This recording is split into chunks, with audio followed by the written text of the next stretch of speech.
ഒരു ഹോട്ടലിൽ മോശം ഭക്ഷണമാണെങ്കിൽ അത് പരിശോധിക്കാമെന്ന് അവരെ ശിക്ഷിക്കുന്നുണ്ട്.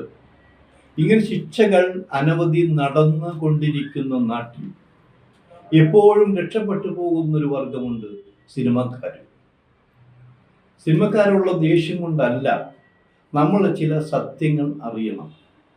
നമ്മളെ കള്ളത്തരം പറയുമ്പോൾ, ഇപ്പോൾ നമുക്ക് വേറൊരു കാര്യം അറിയണം.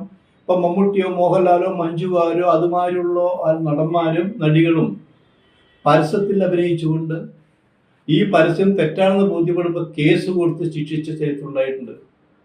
എന്നതുപോലെ തന്നെയാണ് ഇവിടെ സിനിമകൾ കാണാൻ ചതിയിലൂടെ പ്രേരിക്കുന്നത്. അത് സൂപ്പർ ഹിറ്റ് സിനിമയാണ്, ഇതുവരെ കാണാത്ത സിനിമയാണ്, അങ്ങനെയാണ് ഇങ്ങനെയാണ് എന്നെല്ലാം പറഞ്ഞുകൊണ്ട് പ്രേക്ഷകരെ പറ്റിക്കുമ്പോൾ അതിനെതിരെ നടപടി എടുക്കേണ്ടതല്ലേ? ഇതൊക്കെ ചർച്ച ചെയ്തുകൊണ്ടിരിക്കുക. ഞാനല്ല, ഫിലിം സൊസൈറ്റികൾ സജീവമായിരുന്ന കാലഘട്ടത്തിൽ ഇത്തരം ചർച്ചകൾ നടന്നിട്ടുണ്ട്.